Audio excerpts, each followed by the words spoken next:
हा लोकशाहीचा धोका आहे. लोकशाहीला हा धोका आहे. देश असंच जर का चालत राहिलं तर देश अराजकाच्या दिशेने चाललेला आहे. यांची वाटचाल वन पार्टी नो इलेक्शन कडे चाललेली आहे. एकच पार्टी राहील, दुसरी पार्टी राहताच कामा नये आणि सगळं काही आमचं. आणि ते पत्र असं होतं की जणू काही शिवसेना ही काँग्रेसमध्ये विलीन करा. जे आज बोंबलत बसलेत ना, आम्हाला वाटलं शिवसेना काँग्रेसमध्ये विलीन करणार. अरे 30 वर्ष भाजप सोबत राहून भाजपात नाही विलीन झालो तर काँग्रेसमध्ये कोण विलीन होणार? की अरे तुम्हाला राजकारणात पोरं होत नाही म्हणून आमची का पळ होत आहे? तुमच्या वांजोटेपणावर तुम्ही उपचार करा ना. विचाराचं वांजोटेपण आहे तुमच्यामध्ये.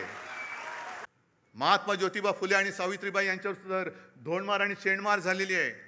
आज आपण त्यांना दैवत मानतो, पण प्रत्यक्ष होते त्यावेळी त्यांच्यावरती शेणमार झालेली आहे. शाहू महाराजांना त्याचा सामना करावा लागलेला आहे. त्यांची सुद्धा बदनामी झालेली आहे. कशाला माझ्या आजोबांना प्रबोधनकार ठाकरे जे सांगतात ना, प्रबोधनकारांचा वारसा घेऊन पुढे जा, पण प्रबोधनकारांना सुद्धा काय काय भोगावं लागलंय. 2-2.5 लाख सीमा सुरक्षा दल घुसवलं. कुठे घुसवलं? बंगालमध्ये एका महिलेला हरवण्यासाठी निवडणूक आणि स्वतःचा पक्ष जिंकण्यासाठी देशाचं सुरक्षा दल तुम्ही वापरता. जमलेल्या माझ्या तमाम हिंदू बांधवांनो, भगिनींनो आणि मातांनो,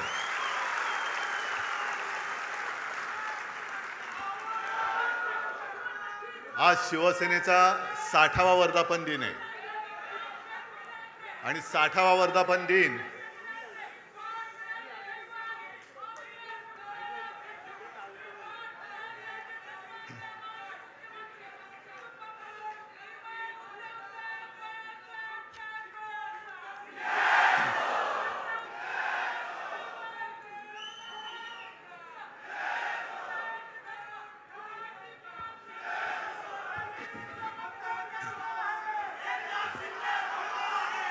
आणि 60वा वर्धापन दिन हा हिरक महोत्सव असतो.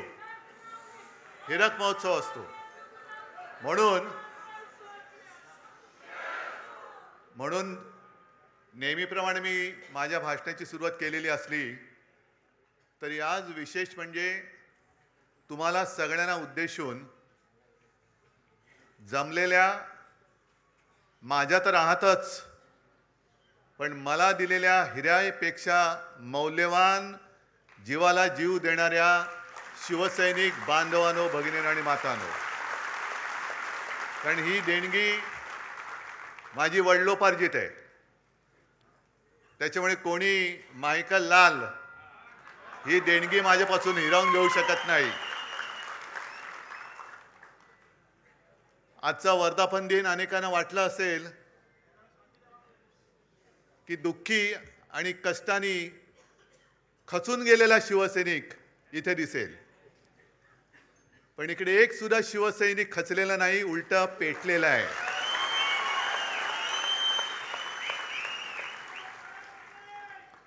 आणि त्या कांबळेला कसा तुडवला पुढचं तुम्हाला माहिती आहे. कारण अनेक जण मला सांगतात की उद्धवजी आता तरी आदेश द्या. म्हटलं आदेश बाळासाहेब कधीच देऊन गेलेत.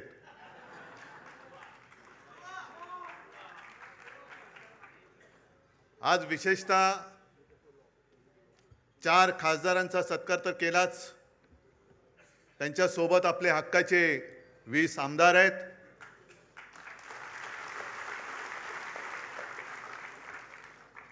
तुमच्यामध्ये बसलेले अनेक नगरसेवक आहेत. आणि या चॅनलच्या माध्यमातून देशाच्या कानाकोपऱ्यात शिवसेना आणि बाळासाहेब प्रेमी हा कार्यक्रम बघतायत. तुमचा सत्कार कसा करायचा? माझा जीव ओवाळून टाकला तरी हा सत्कार पूर्ण मी करू शकत नाही. कारण संकटामागून संकट आली, येतील, पुढे येतील, पण संकटाला पुरून उरणारा शिवसैनिक माझ्यासोबत आहे तोपर्यंत मी सुद्धा करणार नाही. ही 60 वर्ष ही काही साधी नव्हती. या 60 वर्षामध्ये ज्यांनी शिवसेनेसाठी खस्ता खाल्ल्या, आज सुद्धा माझ्यासमोर अनेक जण बसलेत, तुरुंगवास भोगलेत, रक्ताचं पाणी केलंय, त्यातले काही जण आपल्यात आहेत. काही जण आपल्यात नाही आहेत, त्या सगळ्यांना मी विनम्र अभिवादन करतोय. शिवसेना प्रमुखांसोबतची ती पहिली नेत्यांची फळी, ती त्यावेळेला जी सगळी होते, मनोहर जोशी, सुधीर जोशी, वामनराव, प्रमोद नवलकर, दत्ताजी नलोडे, किती नावं घ्यायची. या सगळ्यांनी जे जे काही त्यावेळेला कष्ट घेतले, ते कष्ट आज महाराष्ट्राच्या कानाकोपऱ्यात आपल्याला दिसत आहेत. संकट अनेक आली, हे काही संकट नाहीच आहे. मगाशी चंदन शिवे जे बोलले तेच माझं मत आहे की ज्या वेळेपासून आपण आपलं यश अपयश हे निवडणुकीच्या निकालाबरोबर तुलना करायला लागलो, तिकडे आपण फसलो. शिवसेना जे उत्तर शिवसेना प्रमुखांनी माझ्या समोर तेव्हाचे जे होम मिनिस्टर होते, मला वाटतं इंद्रजित गुप्ता, आपली सत्ता होती, आपलं सरकार होतं, आणि एक घटना अशी घडली होती की जणू काय आता हे सरकार बरखास्त करणार. आणि ते गृहमंत्री आले होते, शिवसेना प्रमुखांना त्यांनी भेटायची इच्छा व्यक्त केली. शिवसेना प्रमुख गेले, मी सोबत होतो, आणखी नेते तेव्हा सोबत होते. आणि इंद्रजित गुप्ता म्हणजे किती जणांनी त्यांचा फोटो पाहिला असेल मला माहिती नाही, पण त्यांचा चेहराच असा होता की जणू काही बुलडॉग समोर बसलाय. आणि त्यांनी सुरुवात अशी केली, आणि सगळं बोलल्यानंतर बाळासाहेबांनी त्यांना सांगितले, तुम्ही काय कराल? माझं सरकार बरखास्त कराल ना? एक लक्षात घ्या, आम्ही सत्तेसाठी जन्माला आलेलो नाही, सत्ता आमच्यासाठी जन्माला आलेली आहे.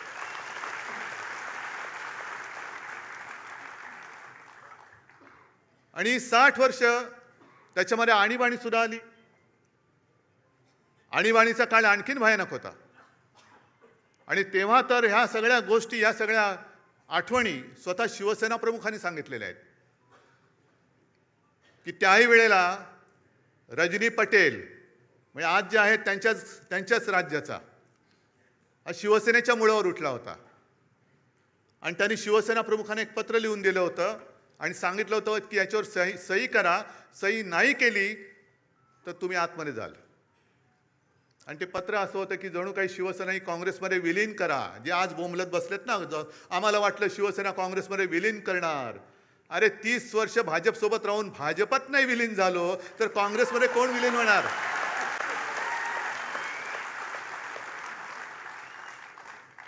आणि शिवसेना प्रमुखांनी उत्तर दिलं होतं, मी सही करणार नाही, फेकून दिलं पत्र आणि सांगितलं, जा तुझ्या पटेलला सांग, ज्या क्षणी तुम्हाला हात लावशील तेव्हा बाहेर तुझी आरती उठलेली असेल, प्रेत यात्रा निघेल तुझी बाहेर. या सगळ्या संकटाला तोंड देत देत देत आपण इथपर्यंत आलेलो आहोत. कारण काही सांगतायत.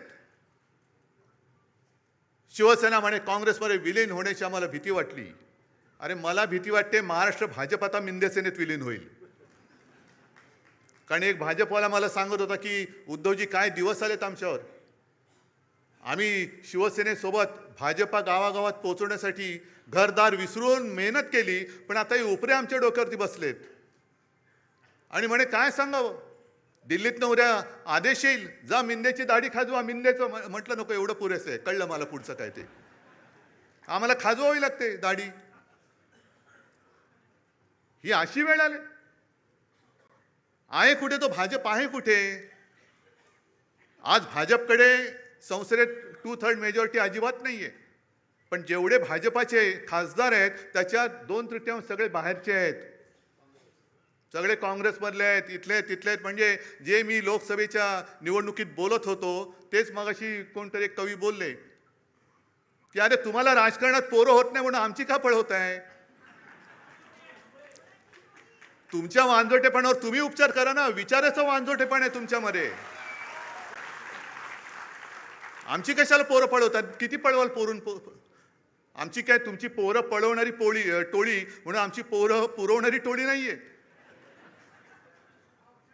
किती किती घेऊन जाल तुम्ही? आणि काय उद्धव ठाकरे कोणाला भेटत नाहीत. बरं उद्धवजी नाही तर आदित्य ठाकरे फिरले पाहिजेत.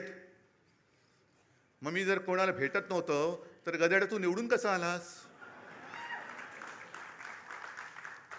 लोकसभेच्या वेळेला सुद्धा तुमच्या सगळ्यांच्या सोबत प्रत्येक लोकसभेमध्ये किमान 6 ते 10 सभा मी तेव्हा घेतल्या होत्या, 6 ते 10, तेव्हाही निवडून आलेले आहेत. पण जर का मी असं गर्वाने म्हटलं की मी तुला तिकीट दिलं, मी तुला निवडून आणलं, मी तुला मंत्री केलं, मी तुला आमदार केलं, मी तुला विधानसभेतल्या मंत्रिपदाची तिथली खुर्ची दाखवली, तर हा माझा गर्व असेल. पण मी गर्वाने नाही बोलू शकत, कारण मला माहिती आहे की उद्धव ठाकरेला किंमत नाही, उद्धव बाळासाहेब ठाकरेला किंमत आहे.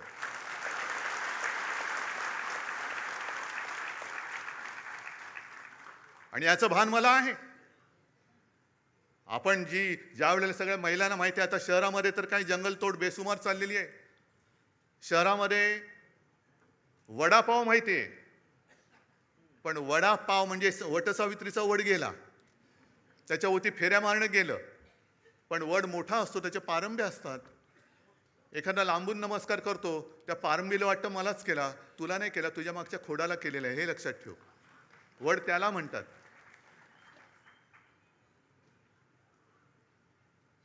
आणि मातोश्रीवरती शिंतोडे उडवत आहेत.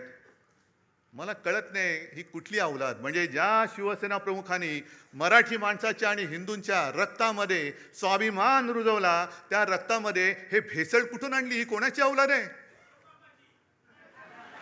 ते तर कळतंय, दुसऱ्याचे बाप चोरावं लागतायत. कारण मला आठवत आहे की शिवसेनेची जेव्हा स्थापना झाली, तो क्षण आजही माझ्या डोळ्यासमोर आहे. आणि त्या क्षणाचे आता साक्षीदार 2-3 कदाचित मी, चंदूमामा असे 2-3 राहिलो असू. मी अनेकदा सांगितलेलं आहे की तुमच्या सगळ्यांपेक्षा सगळ्यात ज्येष्ठ शिवसैनिक मी आहे.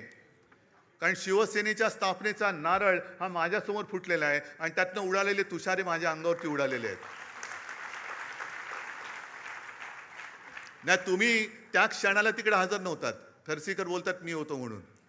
मी तेव्हा तिकडे हजर होतो आणि ते तुषार माझ्या अंगावरती उडाले. मी मागेही बोललोय की मला कल्पना नव्हती की ते उडालेले तुषार मला एवढं भिजवून टाकतील, की पूर्ण शिवसेनेची जबाबदारी माझ्या खांद्यावर येईल. तिथपासून मी शिवसेनेची वाटचाल बघतोय. कसे कसे शिवसैनिक मोठे झाले, कसे त्यावेळेला कसं सगळ्यांच्या एक पायाकडे हात लावला तर आता कोणाला कळणार नाही, कटकट्या असायचा. माहिती आहे कोणाला? काय? रामपुरी.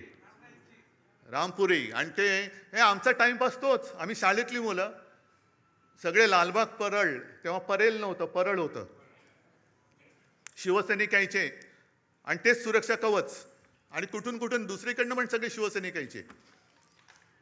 आणि मग प्रत्येक जण दाखवायचा, बघा माझा 8 काठ्याचा आहे. म्हणजे त्याला टक टक टक टक टक 8 आवाज यायचा, 11 काठ्याचा, असे सगळे ते होतं. आणि ते बघत बघत आम्ही लहानाचे मोठे झालो. तेव्हाच्या सगळ्या मारामाऱ्या एकतर म्हणजे म्हणतात ना, एक तू तरी राहशील तरी नाही तर मी तर राहीन, तशा त्या मारामाऱ्या व्हायच्या. गँग वॉर, हे तसं गँग वॉर आत्ता जसं मध्ये झालं होतं तसं गँग वॉर नाही. वाड्यांची फाईट, सोडा वॉटरच्या बाटल्या, दगडफेक वगैरे सगळं तिथून बघत बघत बघत आता जे सुरू झालंय ते सगळं काय त्याला म्हणतात, ट्रोलिंग. म्हणजे घर बसल्या शिव्या द्यायचं. पण या सगळ्यांना मला एक सांगायचं आहे की मातोश्रीवरती जे जळतायत, ठाकरे कुटुंबियांवरती जे जळतायत, त्यांना ठाकरे कुटुंबाने काय काय भोगलंय, काय काय सोसलंय याची जरा तरी माहिती आहे का, कल्पना आहे का? आपण बोलताना बोलतो की हा महाराष्ट्र छत्रपती शिवाजी महाराज, शाहू फुले, आंबेडकर, सावित्रीबाई फुले यांचा आहेच. पण शिवाजी महाराजांच्या वेळेला सुद्धा गद्दार होतेच. शाहू फुले, आंबेडकर सगळ्यांना त्रास झालाय. महात्मा ज्योतिबा फुले आणि सावित्रीबाई यांच्यावर सुद्धा धोंडमार आणि शेणमार झालेली आहे. आज आपण त्यांना दैवत मानतो, पण प्रत्यक्ष होते त्यावेळेला त्यांच्यावरती शेणमार झालेली आहे. शाहू महाराजांना सुद्धा त्याचा सामना करावा लागलेला आहे, त्यांची सुद्धा बदनामी झालेली आहे. कशाला माझ्या आजोबांना प्रबोधनकार ठाकरे जे सांगतात ना, प्रबोधनकारांचा वारसा घेऊन पुढे जा, पण प्रबोधनकारांना सुद्धा काय काय भोगावं लागलंय का? तर कर्मठ आणि बामणी वृत्ती, ज्या जुन्या वाईट रूढी परंपरा होत्या त्या तोडून मोडून टाकल्या पाहिजेत, याच्यासाठी प्रबोधनकार उभे राहिले होते. घराचा पत्ता नाही, कुटुंब घेऊन महाराष्ट्रभर फिरले. अनेकदा बाळासाहेबांनी सांगितलेले की त्यांची ती भावंड आणि आई, मी तर माझ्या आजीला कधी बघितलं नाही, पण विंचवाचं बिराट जसं पाठीवर असतं तसं घेऊन माझे आजोबा महाराष्ट्राच्या कानाकोपऱ्यात फिरत होते. एखाद्या गावी गेल्यानंतर कुठे आसरा मिळाला तर आजीला सांगायचं की ठीक आहे चल बघ, आणि आजी माझी सगळे काही भांडी कुंडी जी काही 2-4 असतील ती काढून काय संसार थाटायचा प्रयत्न करायची. तेवढ्यात आजोबा गावातनं फेरी मारून यायची आणि सांगायची नाही जमत, चला निघायचं आपल्याला, चालले दुसऱ्या गावामध्ये. अनेक वेळेला त्या काळी आमच्या घरावरती मेलेली कुत्री आणि कचऱ्याचे ढीग फेकले गेलेले आहेत. शिवसेना प्रमुखांनी तर काय टीका सहन केली हे तुम्हाला माहिती आहे. आज माझ्यावर टीका होते, माझ्या पत्नीवरती टीका होते, आदित्यवरती घाणेरडे आरोप होत आहेत, तेजसवरती होत आहेत. का तर एका एका क्षणी ज्या वेळेला भाजपने दगा दिला तेव्हा मला जबाबदारी स्वीकारावी लागली मुख्यमंत्री पदाची, म्हणून हा जळफळाट झाला. तुम्ही नाही, तुम्ही मातोश्रीने फक्त वाढायचं काम करायचं, जेवायचं काम ते करणार. जे काय मिळेल, मंत्री मीच झालो पाहिजे, मुख्यमंत्री मीच झालो पाहिजे, माझं ड्युटा कार्ट खासदार झालं पाहिजे, मंत्री झालं पाहिजे, मातोश्रीनी भोगायचा मातोश्रीला अधिकार नाही. नाहीच आहे, आम्हाला नको आहे काही. पण सोसायचं किती? उद्धवजींचं ठीक आहे पण आदित्यने फिरायला पाहिजे. अरे पण जेव्हा जेव्हा आमच्या कुटुंबावरती हल्ले झाले, कोणाचे असे शाब्दिक किंवा काही आरोप केल्यानंतर यापैकी या गदड्यांपैकी एक तरी छातीची ढाल करून आमच्या समोर उभा राहिला होता त्यांच्या वार झाल्याला. आज जी काही गद्दारी झालेली आहे, मी त्या त्या वॉर्डातल्या तमाम मतदारांची आज जाहीर माफी मागतोय. कारण त्या सगळ्या मतदारांनी अगदी मोदींची लाट असताना त्यांच्या विरोधात माझ्यावरती, बाळासाहेबांवरती विश्वास ठेवून यांना निवडून दिलं होतं.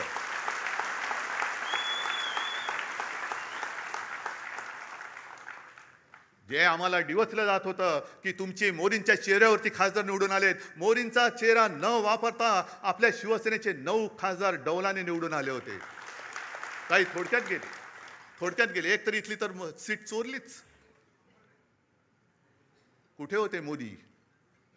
आणि त्याच्यानंतर म्हणजे तेव्हा भाजपचे 20 पेक्षा जास्त खासदार ते पण 9 झाले. आणि आज परत फोडाफोडी कशासाठी फोडताय? काय मिळवायचंय काय तुम्हाला? म्हणजे सत्ता पिपासू किती व्हायचं? सरदार वल्लभभाई पटेलांनी मराठवाड्यामध्ये पोलीस कारवाई केली, ती का केली होती? रजाकारांना घालवण्यासाठी आणि तो प्रांत आपल्या देशात आणण्यासाठी म्हणून पोलीस कारवाई केली होती. आणि यांनी काय केलं? 2-2.5 लाख सीमा सुरक्षा दल घुसवलं. कुठे घुसवलं? बंगालमध्ये एका महिलेला हरवण्यासाठी निवडणूक आणि स्वतःचा पक्ष जिंकण्यासाठी देशाचं सुरक्षा दल तुम्ही वापरता. कोणालाच काय वाटत नाही. ममता बघा कशा लढतायत. काय होतंय? हारल्यानंतर किती देशामध्ये प्रतिक्रिया उमटली. 2.25-2.5 लाख फौज जर तुम्ही निवडणूक जिंकण्यासाठी वापरत असाल, स्वतःच्या पक्षासाठी वापरत असाल, तर मणिपूरमध्ये का नाही घुसवत? अजून 12 वर्ष होऊन गेली. पाकव्याप्त काश्मीरमध्ये अजून का नाही घुसवली? चला उद्या घुसवा, शिवसेना तुम्हाला जाहीर पाठिंबा देते. देशाचा हिताचा निर्णय घ्या ना तुम्ही. असं तोडून फोडून भामटेगिरी करण्यापेक्षा बोलवा ना आम्हाला. आम्ही तर पाकिस्तानी नाही होत ना. माझ्या घराण्याचा इतिहास आहे, तुमच्या असलं तर तुम्ही पण सांगा. असेल, मी कुठे नाही म्हणतोय.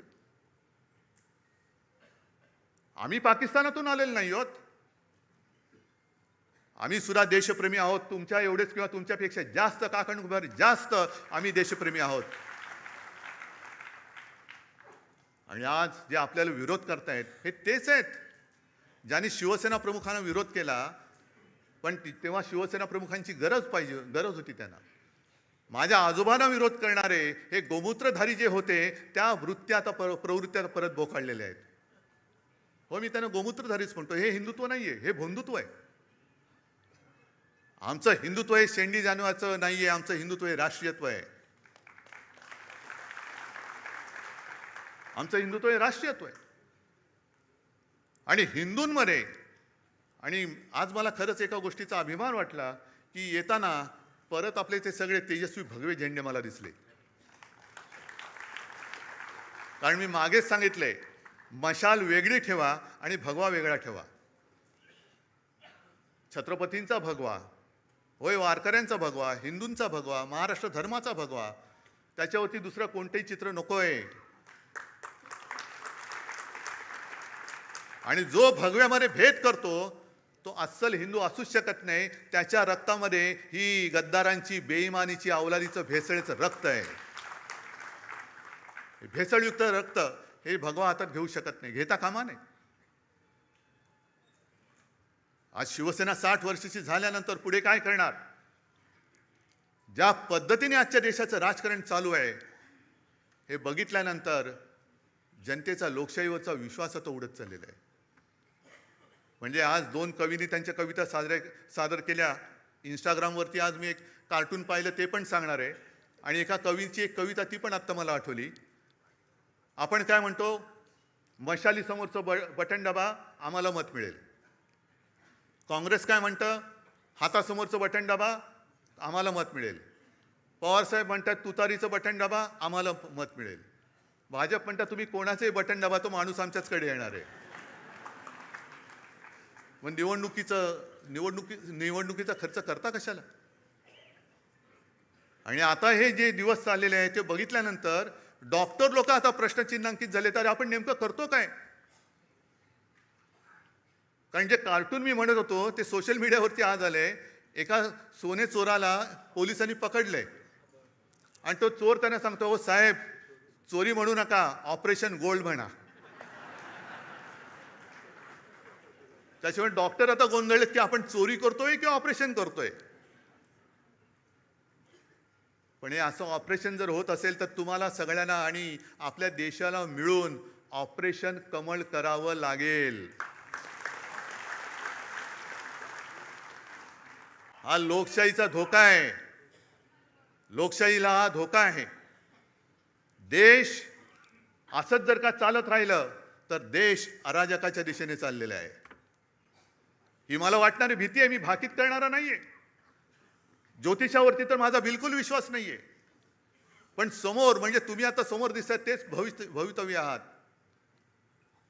कारण ज्या देशामध्ये तरुणाईला झुरळ म्हटलं जातं, मानलं जातं, त्या देशाचं भविष्य काय असणार?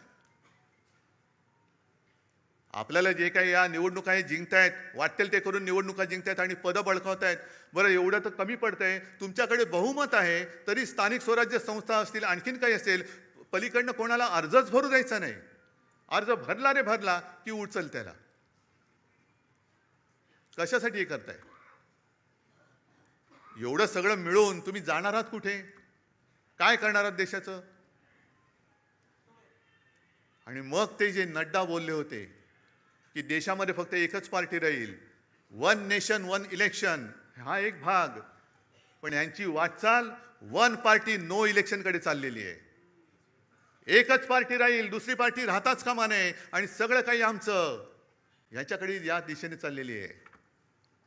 पण त्यांना मला सांगायचंय, भाजप सुद्धा कधीकाळी आपला दोस्त होता, त्यांना मला एक प्रेमळ सल्ला द्यायचा आहे की तुम्ही या वाटेने जाल तर दीर्घकाळ सत्ता तुम्हाला लाभणार नाही.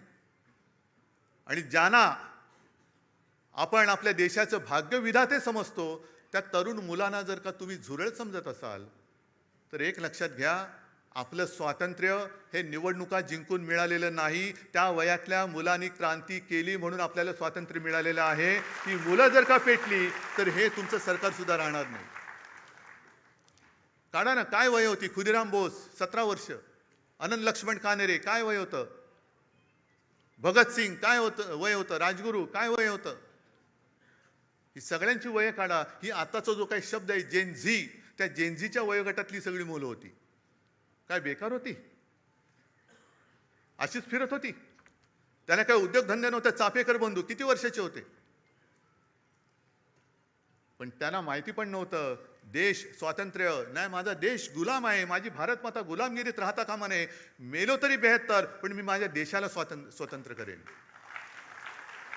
आता देश म्हणजे कोण? आपण. देश म्हणजे मला एक शाळेमध्ये धडा होता, देश म्हणजे देशातील माणसं, दगडधोंडे नाहीत. आपण सगळे आहोत, पण आपलेच जर का दगडधोंडे झाले तर मग हे स्वातंत्र्य उपभोगणार आहे कोण? कोण उपभोगणार आहे? बरं चला, एक असा विचार करून चालतो,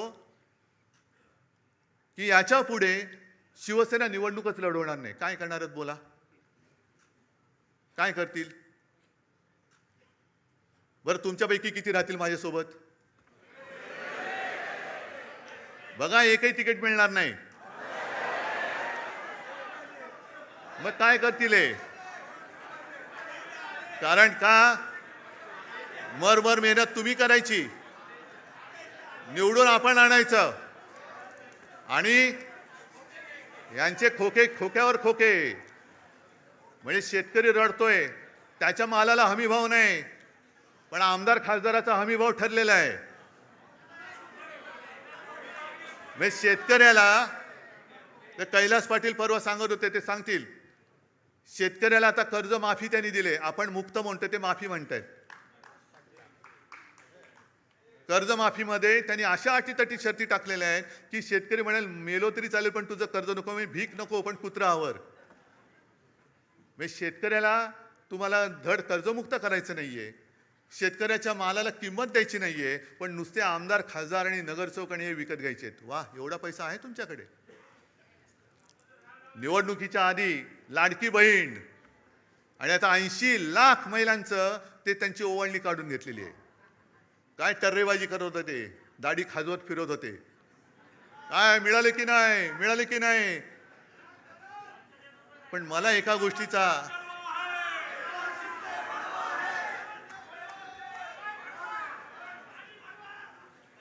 गोष्टीचं थोडं वैषम्य वाटतं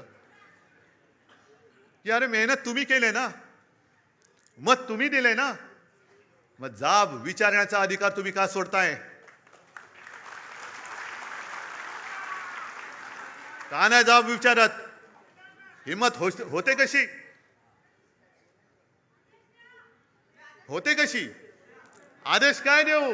निवडून आणा म्हणून तुम्हाला मी आदेश दिला होता, तुम्ही निवडून दिलं, मग मेहनत तुम्ही घेतलेली आहे. मेहनत केल्यानंतर जाब विचारण्याचा अधिकार तुमचा आहे, तुम्ही तो बजावत नाही आहात. विचारा जाब त्यांना. आणि मी स्वतः बघितलेलं आहे, हे आता जे गेलेत त्याला कैलास साक्षीदार आहे. माझं भाषण झाल्यानंतर तुडुंब सभा होती. माझं भाषण झालेलं एक शेतकरी आला, मळके कपडे, शेतकऱ्याचे कपडे तसेच असतात, आणि एक बटवा घेऊन आला. मला म्हणाला की उद्धवजी तुमच्या हस्ते ही मला मदत आपल्या उमेदवाराला द्यायची आहे. किती असेल हो त्याच्यामध्ये पैसे? हां, काय शेतकऱ्याची कमाई किती असेल, किती पैसे असतील त्याच्यामध्ये? मी नाही बघितले, पण एवढूसा बटवा होता, पण तो प्रेमाने द्यायला आला होता आणि त्या प्रेमाच्या 1 रुपयाने ती निवडणूक आपण जिंकलो होतो. समोरून पैशाचा महापूर होता, धबधबे कोसळत होते. 50 कोटी काय, 100 कोटी काय? का तर शिवसेनेला हरवायचं. त्याच्यासाठी हा हरामाचा पैसा हे आपल्या समोर ओतत असताना शेतकऱ्यांसारखी सारी गरीब माणसं त्याच्या कष्टाचा पैसा देऊन आपले खासदार त्यांनी जिंकून आणले होते. कुठे फेडाली पाप? कुठे फेडाल? आणि तेच उमेदवार बोलले होते की खंडोजी खोपडे नाव घेतलं तर तुम्ही काय म्हणता? सूर्याजी पिसाळ नाव म्हटल्यानंतर तुम्ही काय म्हणता?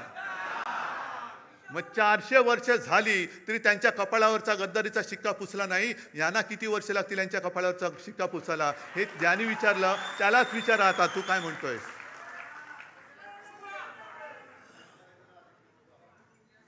तुम्ही महाराष्ट्राचा विश्वासघात करता. अरे त्यावेळेला आपल्या महाराष्ट्राने तो त्यांचा अश्वमेध अडवला होता. हा पराक्रम महाराष्ट्राने केलेला आहे. त्याही वेळेला काँग्रेस सोबत होतीच ना, काँग्रेसच्या नेत्यांच्या सभा तुम्हाला हव्या होत्याच ना. आज एकदम तुम्हाला वाटायला लागलं की शिवसेना काँग्रेसमध्ये विलीन होईल. शिवसेना विलीन होण्यासाठी आलेली नाहीये, तर शिवसेना ही मराठी माणसाच्या आणि हिंदुत्वाच्या रक्षणासाठी आणि न्याय हक्काच्या लढ्यासाठी जन्माला आलेली आहे. आणि मग काँग्रेसचा विषय काढलाच आहात तर तेही तुम्हाला सांगतो, काँग्रेसने सुद्धा आपल्याला छळलंच नाही, म्हणतच नाही मी. आपलं अर्ध्याहून अधिक आयुष्य हे काँग्रेस बरोबरच्या दुश्मनीमध्ये, राजकीय वैरामध्ये गेलेलं आहे. अगदी टोकाचं वैर, अगदी काय तिखट टीका आपण केलेली आहे. आणि टीका कोणासाठी केली? भाजप सोबत होता आपल्या म्हणून, भाजपसाठी म्हणून. काही वेळेला त्यांचे वार शिवसेना प्रमुखांनी त्यांच्या अंगावरती घेतलेले आहेत. बाबरी पाडल्यानंतर हे सगळे भाजपवाले पळून गेले होते पाय लावून पार्श्व भागाला, तेव्हा शिवसेना प्रमुख फक्त उभे राहिले होते. कोणासाठी उभे राहिले होते? कोणावरचं संकट त्याने आपल्यावर घेतलं होतं? या सगळ्या गोष्टी तुम्ही विसरून गेलात. अगदी बाबरी पाडल्यानंतर सुद्धा आरोपी नंबर 1 का 2 हे आपले हिंदू हृदय सम्राट होते. मला वाटतं 1 नंबर अडवाणी, 2 नंबर शिवसेना प्रमुख. लखनौ कोर्टात पण जावं लागलं होतं. सीबीआयची चौकशी झाली, पण बाळासाहेबांनी त्यांनी सीबीआयने तिकडे नाही बोलवलं. सीबीआयचे अधिकारी व्यवस्थित येऊन आदबीने शिवसेना प्रमुखांना विचारून गेले होते. काँग्रेसने सुद्धा आपली माणसं फोडली. काही माणसं आपण काढून टाकली होती, ती त्यांनी घेतली. पण कधीही काँग्रेसने त्याच्यापैकी कोणालाही मुख्यमंत्री केला नव्हता. मुख्यमंत्री कुठे होता? कधी काँग्रेसने आपल्याला छळलं असं छळलेलं नव्हतं. कधीही काँग्रेसने मातोश्रीवरती डोळे असे हावरटासारखे उगारून बघितलेले नव्हते. पण आज भाजपा शिवसेना मुळासकट उखडून टाकायला निघालेला आहे. मातोश्रीला बदनाम करायला निघालेला आहे. हा फरक आहे. आणि ही संस्कृती भले काँग्रेस कोण असेल ती असेल, पण तुमच्या हिंदुत्वापेक्षा काँग्रेस त्यांच्या शब्दाला जागलेली आहे. ज्या मातोश्रीने, ज्या बाळासाहेबांनी, कोण तुम्ही असाल तडीपार होतात, कशासाठी तडीपार झाला माहिती नाही, आपला वाचव याला. तुम्ही काय केलंय, काही का असे नाही, असू दे त्याला, बसू दे त्याला. हे सगळं बाळासाहेबांनी सोसलं, भोगलं. त्याची फळं तुम्ही आम्हाला दाखवताय. राजकारण हे एवढं गडूळ कधीच झालेलं नव्हतं. खरं म्हणजे राजकारणामध्ये 2 माणसं इकडे तिकडे गेली, 4 माणसं, हे ठीक आहे, पण पक्ष तुम्ही संपवायला निघालेला आहात. ज्या पक्षाने तुमचं बोट धरलं नसतं, तर तुम्हाला कोणी ओळखलं नसतं, तुम्ही तिथेच त्याच वेळेला गाडले गेला असतात, त्यांना तुम्ही आज संपवायला निघालात. बरं, आज मी आणखीन मुद्दामून एक हे ऐकवतोय. हे आता जे त्यांचं चाललेलं आहे सगळं, की टू थर्ड हे कायदेतज्ञ उल्हास बापट की 2/3 लोकांची संमती असावी लागते, या मुद्द्याचा आधार घेतला जातोय. पण तो अर्धवट आधार घेतला जातोय. आता 10व्या शेड्यूलमध्ये असं म्हटलेलं आहे की जर का एखाद्या सदस्याने आपणून पक्ष सोडला तर तो डिस्क्वालिफाय होतो या 10व्या शेड्यूल खाली. आणि मग 4थ्या पॅरेग्राफमध्ये लिहिलंय की यातनं कोण कोण वाचू शकतं, तर पक्षाने जर का विलिनीकरण केलं आणि त्याला 2/3 सदस्यांनी जर का संमती दिली तर ते वाचतात. म्हणजे निर्णय जो आहे मर्जरचा तो पक्षाने घ्यायचा. या 6 लोकांकडे तो मर्जरचा निर्णय नाहीये. हे त्या तिकिटावर निवडून आलेले, तो पक्ष नाहीये, पक्ष वेगळा आहे. त्यामुळे इथे निर्णय जो आहे तो उद्धव ठाकरेंनी घ्यायचा आहे. आणि मग जर का 2/3 असतील तर ते वाचतील. तर आता याच्यावर सुप्रीम कोर्टाने आतापर्यंत 4 वर्ष हा खटला पडू नये, अजून सुप्रीम कोर्टाने याच्यावर निर्णय दिलेला नाही. मला तर काही वेळा असं वाटतं की इतक्या उदात्त हेतूने हा अँटी डिफेक्शन लॉ केला होता 85 साली, की ही जी संसदीय लोकशाही आहे त्याचा आत्माच मुळी पक्ष पद्धती आहे. तर ती निकोप ठेवायची असेल तर पक्षांतर बंदी कायदा पाहिजे म्हणून हा केला. त्याचं इतकं विकृतीकरण गेल्या काही दिवसांमध्ये केलंय 4 वर्षामध्ये, आणि सुप्रीम कोर्ट गप्प बसलंय. तर मला तर काही वेळा असं वाटतं राज्यघटना शिकवणारा म्हणून, की या विकृतीकरणाला सगळ्यात जास्त कोणी जबाबदार असेल तर सुप्रीम कोर्टच जबाबदार आहे.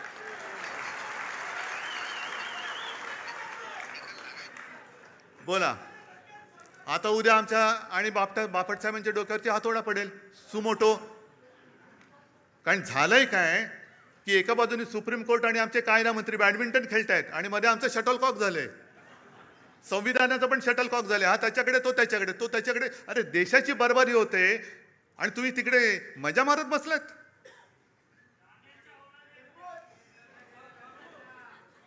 पण आता विचार सगळ्यांनी केला पाहिजे, केवळ शिवसेनेने नाहीये. हा विषय शिवसेनेचा नाहीये. का शिवसेना पाहिजे, एक तर शिवसेना हवी आहे की नको आहे हा विचार सगळ्यांनी करा. महाराष्ट्राने केला पाहिजे. आज सुद्धा मी जेव्हा जातो म्हणजे अगदी ठीक आहे, मी जिल्हा परिषद निवडणुकीला नाही फिरलो कोणी. याचं कारण मला स्थानिक नेते उभे राहिले पाहिजेत. त्यांच्या जीवावरती तुम्ही शिवसेनेची धुरा ही स्थानिक पातळीवर तरी सोपवणार आहात की नाही? का प्रत्येक वेळेला आपले पंतप्रधान येतात, अगदी दूध संघाच्या निवडणुकीला सुद्धा भाई और बहिनो. मग माझे स्थानिक लोक आहेत कुठे? बरं तुम्ही खासदार आहात, तुम्ही आमदार आहात, अरे करा ना निवडणूक, लढवा. पण ज्या वेळेला आपत्ती आली होती मराठवाड्यावरती, या गेल्याच वर्षी जमीनच्या जमीन वाहून गेली होती, शेतकऱ्याची जमीनच्या जमीन. महापुरामध्ये घरं वाहून गेली, भांडीकुंडी वाहून गेली, वह्या पुस्तकं वाहून गेली.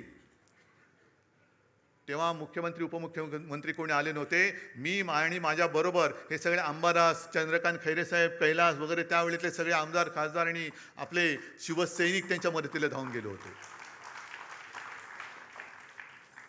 मी मुख्यमंत्री होतो हे सांगावं का लागतंय? कारण लोक विसरतात. कोणी न मागता कर्जमुक्ती ती सुद्धा कोणत्याही प्रश्नाशिवाय मी केली होती. 10 रुपयामध्ये शिवभोजन दिलं होतं. आणि करोनामध्ये काय केलं होतं हे तुम्हाला माहिती आहे. आणखीन आमच्या घराण्याचा जो इतिहास आहे तो एक सांगायचा राहिला. कारण प्रबोधनकारांपर्यंत तुम्हाला सगळ्यांना माहिती आहे. प्रबोधनकारांचे वडील सीताराम ठाकरे कोणालाच माहिती नाही आहेत. माहिती असतील कसे? कारण जसा करोना आला होता तसं त्यावेळेला प्लेग आला होता. आणि तेव्हा आमचं घराणं हे पनवेलमध्ये राहायचं. आणि प्लेग म्हणजे काय? लागला की गेला. म्हणजे कोणाला गाठ आली का गेलाच. आणि त्याच वेळेला मग ते रँड वगैरे ते सगळं झालं ते पुण्यामध्ये ते तिकडे. पण मृतदेह वाहून न्यायला कोणाची तयारी नव्हती, हिंमत होत नव्हती. तेव्हा प्रबोधनकारांचे वडील सीताराम ठाकरे आणि त्यांच्या सगळ्या मित्रमंडळींनी हे मृतदेह वाहण्याचं काम केलं आणि त्याच्यात ते घेऊन ते गेले. आहे कोणाचा असा घराण्याचा इतिहास? आमच्या अंगावर येते येता. आणि म्हणून मी आज शेवटी तुम्हाला विचारतोय, मी आजपर्यंत तुम्ही मला जपलत कारण शिवसेना प्रमुखांचा आदेश. जसं शिवसेना प्रमुखांनी सांगितलं की जसं तुम्ही मला जपलं, मी तुम्हाला जपलं, तसं उद्धवला सांभाळा, आदित्यला सांभाळा, तसं मी आज तुम्हाला सांगतोय. मी कसा आहे तुम्हाला माहिती आहे. माझ्या माणसाने माझ्यावरती बोट दाखवलं तर एक क्षण सुद्धा मी राहणार नाही तिकडे. आणि म्हणून मी मुख्यमंत्री पद सोडलं आणि वर्षा सोडून मातोश्रीला गेलो. त्याच्यामुळे नाटक म्हणून मला कधी जमलेलं नाही आणि करण्याची गरज नाही आहे. मला जर का काही पाहिजे असतं तर आज सुद्धा मी विनासायास विधान परिषदेमध्ये टिकोजीरावासारखं जाऊन बसलो असतो, पण मी नाही गेलो. म्हणून मी आज तुम्हाला सांगतोय, विचार करून उत्तर द्या. 60 वर्ष पूर्ण झालेली आहेत. गेली जवळपास 12-13 वर्ष मी तुमची नेतृत्वाची जबाबदारी सांभाळतोय. पण जे आरोप माझ्यावरती होत आहेत ते जर तुम्हाला खरं वाटत असतील तर तुम्ही मला सांगायचं, मी आत्ता या पदावरनं पाय उतारवायला तयार आहे. फक्त माझी एक अट आहे की ही सोन्यासारखी शिवसेना चोराच्या दरोडेखोराच्या हातात जाऊ द्यायची नाही. तुमच्यापैकी एक शिवसैनिक येऊ द्या, तो शिवसेना पक्षप्रमुख बनेल, मला त्याचं सुद्धा कौतुक वाटेल. मला नेतृत्वाची सोच नाही, मला नेतृत्वाची हाव नाहीये. मी आत्ता हे पद सोडायला तयार आहे. पण कोणी लाचार, गद्दार, भेसळयुक्त रक्ताचा माणूस माझ्यावरती आरोप करत असेल तर त्याला उत्तर तुम्ही द्यायचं आहे. बाकी मी डगमगलेलो नाहीये, मी खचणारा नाहीये. अनेक संकट आली, अनेक वादळं आली, मी पळणारा नाहीये. मी पहाडासारखा उभा राहीन, जबाबदारी स्वीकारेन. पण तुमच्या मनात जोपर्यंत विश्वास आहे तोपर्यंतच हे मी करेन. आणि ज्या क्षणी तुम्हाला वाटेल त्या क्षणी मी हे पद सोडल्याशिवाय राहणार नाही. जय हिंद, जय महाराष्ट्र.